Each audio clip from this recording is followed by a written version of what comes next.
Welcome to my vlog. This is Akshay Karla. ಈ recipe ಬಂದ್ಬಿಟ್ಟು white sauce pasta. ಮಕ್ಕಳಿಗೆ ತುಂಬಾನೇ ಇಷ್ಟ ಆಗುತ್ತೆ. ಹೊರಗಡೆ ತಿನ್ನೋದಕ್ಕಿಂತ ಮನೆಯಲ್ಲೇ ಮಾಡ್ಕೊಂಡು ವೀಕೆಂಡ್ಸ್ಗೆ ತಿಂದ್ರೆ ತುಂಬಾನೇ ಚೆನ್ನಾಗಿರುತ್ತೆ.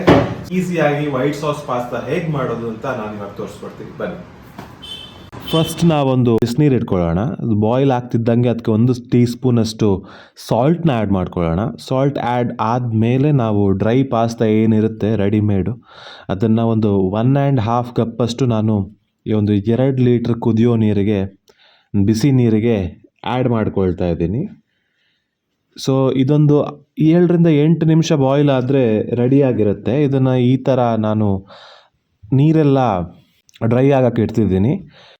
ಇನ್ನೊಂದು ಪ್ಯಾನಲ್ಲಿ ನಾನು 3ರಿಂದ 4 ಟೀ ಸ್ಪೂನಷ್ಟು ಬಟರ್ನ ತಗೊಳ್ತಾ ಇದ್ದೀನಿ. ಬಟರ್ ಎಲ್ಲ ಮೆಲ್ಟ್ ಆದಮೇಲೆ ಅದಕ್ಕೆ ಒಂದು 1ರಿಂದ 2 ಟೀ ಸ್ಪೂನ್ನಷ್ಟು ಚಾಪ್ಡ್ ಗಾರ್ಲಿಕ್ನ ಆ್ಯಡ್ ಮಾಡ್ಕೊಳ್ತಾ ಇದ್ದೀನಿ.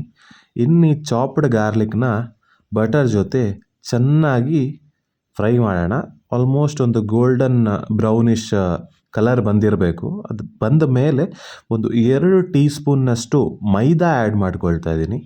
ಸೊ ಇವಾಗ ಇದೆರಡನ್ನು ಮಿಕ್ಸ್ ಮಾಡ್ತಾ ಫ್ರೈ ಮಾಡೋಣ. ಆ ಮೈದಾದು ಹಸಿ ಸ್ಮೆಲ್ ಏನಿರುತ್ತೆ, ಆ ಮೈದಾ ಸ್ಮೆಲ್ ಅದು ಹೋಗಬೇಕು. ಇವಾಗ ನಾನೊಂದು ಅರ್ಧ ಲೀಟ್ರಷ್ಟು ಹಾಲು ತಗೊಂಡು ಅದನ್ನು ಸ್ವಲ್ಪನೇ ಇದಕ್ಕೆ ಆ್ಯಡ್ ಮಾಡ್ಕೊಂಡು ಬರ್ತೀನಿ. ಆ್ಯಡ್ ಮಾಡಿಕೊಂಡು ಆ ಮೈದಾ ಕಂಪ್ಲೀಟಾಗಿ ಗಂಟನ್ನೆಲ್ಲ ಬಿಡ್ಕೊಂಡು ಈ ಹಾಲು ಜೊತೆ ಮಿಕ್ಸ್ ಆಗೋ ಹಾಗೆ ನಾವು ನೋಡ್ಕೋಬೇಕು. ಇದಾಗಿರುತ್ತೆ ಸಾಸ್ ಮೇಕಿಂಗ್ ಪ್ರಾಸೆಸ್. ಆ್ಯಂಡ್ ಒಂದೇ ಸರಿ ಹಾಲನ್ನೆಲ್ಲ ಹಾಕಬಾರ್ದು, ಸ್ವಲ್ಪನೇ ನಾವಿದಕ್ಕೆ ಆ್ಯಡ್ ಮಾಡ್ತಾ ಈ ಸಾಸ್ನ ರೆಡಿ ಮಾಡಬೇಕು.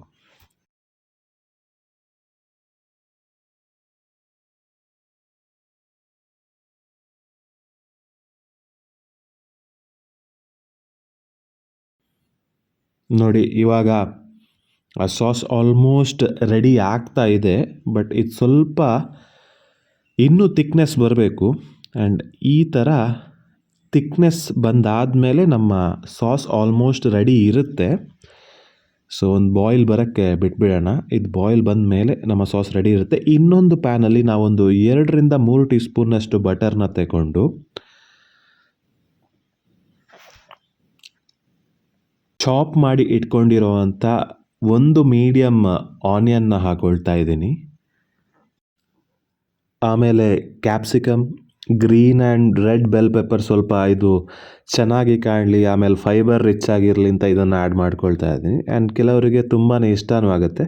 ಒಂದು 5ರಿಂದ 10 ಮಶ್ರೂಮ್ನ ಇದಕ್ಕೆ ಆ್ಯಡ್ ಮಾಡ್ಕೊಳ್ತಾ ಇದ್ದೀನಿ. ಆಮೇಲೆ ಒಂದು 100 ಗ್ರಾಮಷ್ಟು ಸ್ವೀಟ್ ಕಾರ್ನ್ ಆ್ಯಡ್ ಮಾಡಿಕೊಂಡು ಹೈ ಫ್ಲೇಮಲ್ಲಿ ನಾವಿದನ್ನು ಕುಕ್ ಮಾಡಬೇಕು.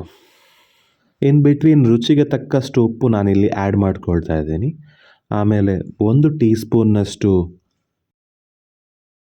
ಚಿಲ್ಲಿ ಫ್ಲೇಕ್ಸ್ನ ಇಲ್ಲಿ ಆ್ಯಡ್ ಮಾಡ್ಕೊಳ್ತಾ ಇದ್ದೀನಿ. 1 ಟೀ ಸ್ಪೂನ್ನಷ್ಟು ಆರಿಗ್ಯಾನೋ, ಇದನ್ನು ಹಾಕ್ಕೊಂಡು ಮತ್ತೆ ಹೈ ಫ್ಲೇಮಲ್ಲಿ ನಾವಿದನ್ನು ರೋಸ್ಟ್ ಮಾಡೋಣ, ಕುಕ್ ಮಾಡೋಣ. ಸೊ ಆಲ್ಮೋಸ್ಟ್ ತುಂಬ ಕುಕ್ ಆಗಬಾರ್ದು, ಇದು ಒಂದಷ್ಟು ರಾ ಸಿಗಬೇಕು. ಆಮೇಲೆ ನಾನು ಇಷ್ಟು ಏನು ಕುಕ್ ಮಾಡಿರೋ ವೆಜಿಟೇಬಲ್ಸ್ ಇದೆ ಇದನ್ನು ಸಾಸ್ ಜೊತೆ ಮಿಕ್ಸ್ ಮಾಡ್ಕೊಳ್ತಾ ಇದ್ದೀವಿ. ಆ್ಯಂಡ್ ಫೈನಲಿ ನಾವು ಕುಕ್ ಮಾಡಿ ಇಟ್ಕೊಂಡಿರೋ ಅಂಥ ಪಾಸ್ತಾನ ಇದಕ್ಕೆ ಆ್ಯಡ್ ಮಾಡಿಕೊಂಡು ಟಾಸ್ ಮಾಡ್ಕೋಬೇಕು.